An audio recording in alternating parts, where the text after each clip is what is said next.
So, speaking of illiterates, let's talk about Mark Maron going in on illiterate idiots like Bill Maher and Dave Chappelle.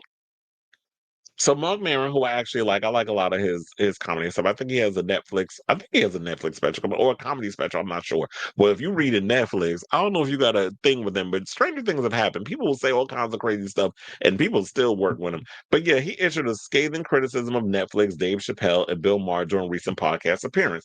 So Mark Maron went on, I believe, the Pod Save America podcast, which I noticed a lot of people have been going on lately. Look, Pete Booty Plug went up on there, and it didn't fare so well for him because when he started talking about Israel and all this other stuff, that went a little left, and people dragged him. Now he out here trying to backpedal, but it might be too late. I don't know if you got that Gavin Newsom thing up in you, because remember, Gavin Newsom at one point was interviewing Charlie Kirk and all of them at the beginning of the year, and it started looking bad for him because it looked like you were trying to cut to them other idiots over there so that way you could rein in the Trump uh viewers or the Rogan sphere type viewer. And it wasn't working. It started backfiring. So now he decided, let me pivot. And now I'm doing this whole thing where I'm mocking Trump on social media and doing the same little promotional crap and putting my name and pictures and things on there. So all the stuff that Trump was doing now, he's doing the mirror reflection and got Fox News and the rest of them all in it, they titties in a twist and all this other mess. So very few comedians out here are actually out here calling out the Joe Rogans, the Tony Hinchcliffes, all these other people that cuck to these, the Trumpian type of comedy, or thinking that just being saying the most derogatory thing means that you're funny. And it's like, it's not. Like, it's always, to me, with jokes, is all about, you can tell an offensive joke, but you got to set it up in a way that it has like an interesting punchline. It's kind of like, if I'm not mistaken, I think it was Mark Maron that did a joke where it was talking about people not wanting to say the R word. And the way he set it up to the retard word being used had a great, had a major effect and made me laugh, because it's like you have to set it up to get to that point of that. Oh, the Rogan fan or whatever is mad because they can't say the R word and free speech, blah, blah, blah. And it's like that mirror of the hypocrisy. When you set that up and you make a smart joke and then you spin it around, it's like, oh, that was clever the way you did that. There's a way that you set up jokes. Just saying, oh, I just want to say the F word, or I want to say like a derogatory word towards gays or black people or whatever. It's not funny. Like, how many times when I worked this Kill Tony thing, people was talking about, I'm gonna pass to say the N-word. And it was like they were doing this little joke, and I was like, okay, but where's the punchline? And then you one of your ass got booed. So people want genuine. You can tell like an inappropriate joke or whatever. It just there has to be a setup there, and it's got to be a payoff, and that's usually how you do jokes. But a lot of them don't understand this. But Mark Maron decided to go in, and he said he doesn't believe business should come before morals. It's exactly why he severed ties with Bill Maher and finds the consistent platforming of controversial comedians on platforms like Netflix to be considerably dangerous.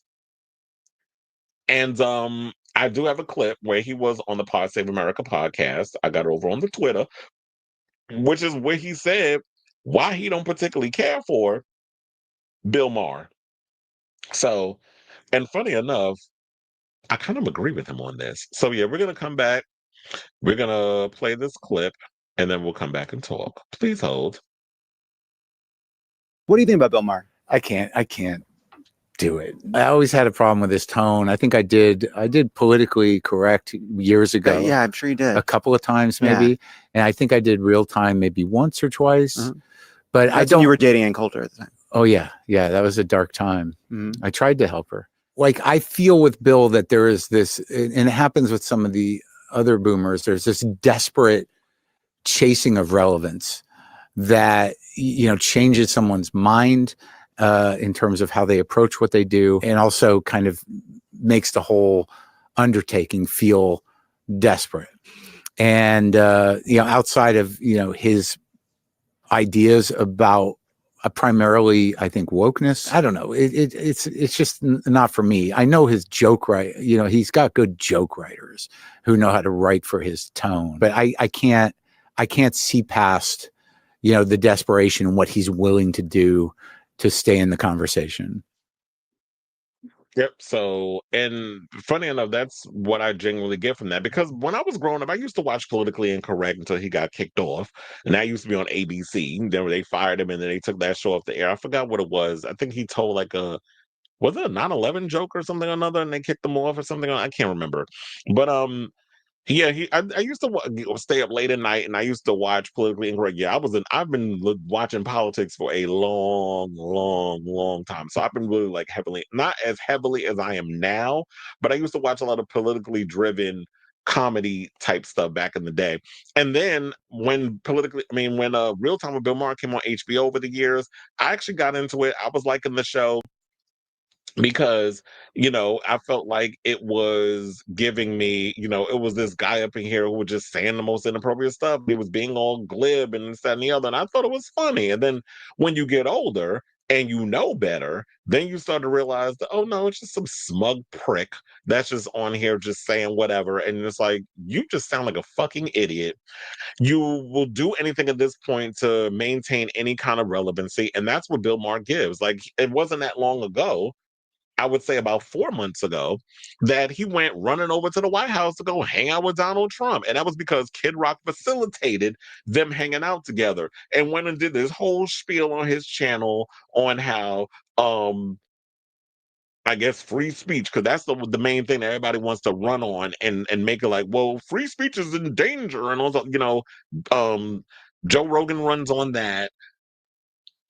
Tony Hinchcliffe runs on that with his Kill Tony thing, which I'm gonna tell y'all, he had 2 nights at Madison Square Garden. The first night it was so bad they asked 29 of us to cut because they weren't selling those tickets, and they had to cut off the 8th floor and the bridge. So he was only able to sell the 5th floor and the 6th floor.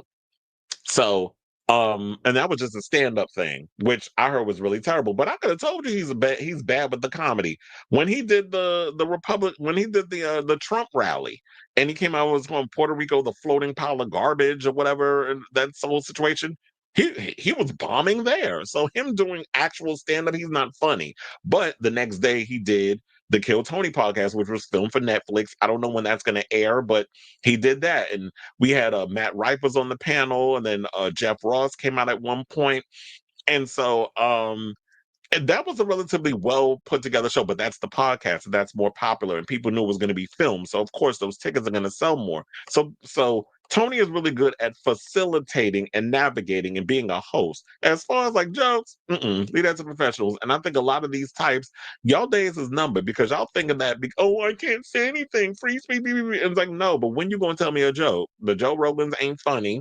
And now you out here looking stupid, and the tides is turning. Then you got Theo Vaughn, stink mullet looking ass, out here with his stuff. And now you have other people where I'm glad that in a way we have these smart comedians, and there's very few of them, like a Marc Maron and so many others that are willing to fight back.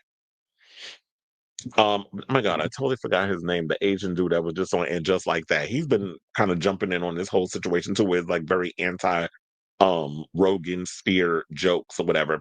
So yeah, there was that. And he also talked about Dave Chappelle, because we need to get into that too. Because he was saying that there's no, like, they're trying to normalize fascism. Fascism is good for business. If you look at it, that the way that they're using fascism to promote things now, it's not looking too great. I mean, that's where our nation is running, where you will continue to give platforms to the most ignorant of ignorant, but you have, and businesses are all about vibes and where things are turning, and they just want to try to make a quick buck. You already know Netflix ain't got no damn morals, because a lot of their programming is all about quantity and not quality, which is why it's like it takes you like 2 hours to try to find something to watch on that damn streaming service. They just flood the zone with a bunch of stuff, and you just gotta sift through the litter. So then here's what he said about Dave Chappelle, who always likes to take stabs at the trans community for a ha-ha moment. He said when they had pushback from the trans community about Chappelle, they realized after several days that the community was not going to affect their bottom line, and they cut them loose. That's how fascism works in business. Like he said, the WTF podcast host isn't giving them a pass for spotlighting pro-LGBT plus content in tandem, saying ultimately who's getting the big deals, which shows stay on the air. You know what they do, they keep repeating. That's them saying we got this other stuff and we know there's a few of you, so we're throwing you a bone. So shut up. Which is exactly what it is. So it's like they'll give you a little quiz show, they'll give you a little heart stopper or whatever the case is. It's like, see, we don't hate the gays entirely. We give you a little something. We're gonna throw you a little bone, we'll throw you a crumb. Shut the fuck up. And let Dave Chappelle do his transphobic jokes, which is high, by the way. Like, I love a good trans joke. But it's got to be, like I said, it's got to be funny. I love a good gay joke. It's got to be funny. I love a good black joke or racist joke. If you're going to tell me some inappropriate shit, it got to be funny. But a lot of y'all think, oh, if I just say something inappropriate, why you not laughing? Because it's not funny. Like, where does that not compute? So, um, I do agree with that. It's like, yeah, we already know like the trans community is relatively small and quiet as it's kept. There's a lot of the queer community that does not fully support or even defend the trans community on a mass level. So yeah, they are marginalized on a much smaller community, and they know that at the end of the day, they're not gonna affect how much money we make. If it affects the bottom line, that's the only they care about. It's money, it's business. They don't care about your feelings. Feelings are not facts. So if it affects the coin, then they back off. But if it makes a little dent, it's like, okay, we lost like a couple thousand people. That's not going to hurt us in the end of the day. And then I should also point out that they are ending the WTF podcast after 16 years. Say he's burnt out and they're overly satisfied with what he's doing. And if that doesn't mean he's going to leave forever. But if something else pops up, he'll jump up on it and he'll probably revive or come up with a new idea, which is what people do when you're an artist. But it's like when I've been doing the same show for like almost 2 years, 20 years, it's time to wrap it up and take a break and reinvent and come up with something else. So I totally agree with Marc Maron about this. Like, I stopped watching Bill Maher a couple of years ago because it was just, you go based with your views will go where the wind blows. Like, you really don't stand on nothing. You think because you're 60 something years old, you smoke, or maybe might be older, um, like in the 70s. But you think it's because you're a man of a certain age, you're a boomer that smokes weed, and you say a couple of aggressive things that your writers basically spoon feed you in an earpiece or if a teleprompter, that makes you edgy. And it's like, no, you're just some dude trying to hold on to what was and trying to maintain some sort of relevancy. So Bill Maher, I've always said, was kind of cooked.